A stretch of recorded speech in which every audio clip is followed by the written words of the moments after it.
अवैधरित्या dance bar चालत असल्यास त्याला स्थानिक पोलीस ठाण्याच्या वरिष्ठ निरीक्षकांना जबाबदार धरलं जाणार आहे। या संबंधीचा अहवाल महासंचालक कार्यालयाने सर्व पोलीस आयुक्तालयांतून मागवला आहे। अवैधरित्या डान्स बार चालत असल्यास त्याला स्थानिक पोलीस ठाण्याच्या वरिष्ठ निरीक्षकांना जबाबदार धरलं जाणार आहे। या संबंधीचा अहवाल महासंचालक कार्यालयाने सर्व पोलीस आयुक्तालयातून मागवलाय। त्यामुळे पूर्ण ताकदीने डान्स बारवर कारवाई करण्याचे आदेश संबंधित आयुक्तांना दिले आहेत।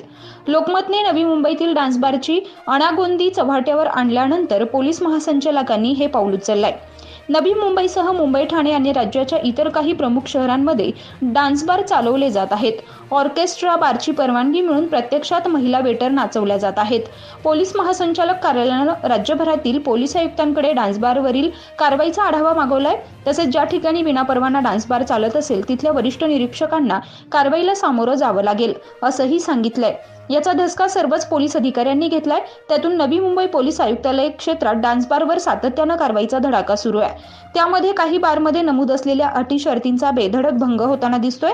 3 दिवसांपूर्वी ऐरोली परिसरातील एका बारवर उत्पादन शुल्क विभाग ठाण्याच्या पथकानं पहाटे 3 वाजता कारवाई केली होती। तर शिरवणे परिसरातल्या डान्स बार कारवाईत सर्वच अधिकारी हात आखडते घेत आहेत। अशाच ताज्या अपडेट्ससाठी आजच कोकण संध्या न्यूजला सबस्क्राईब करा।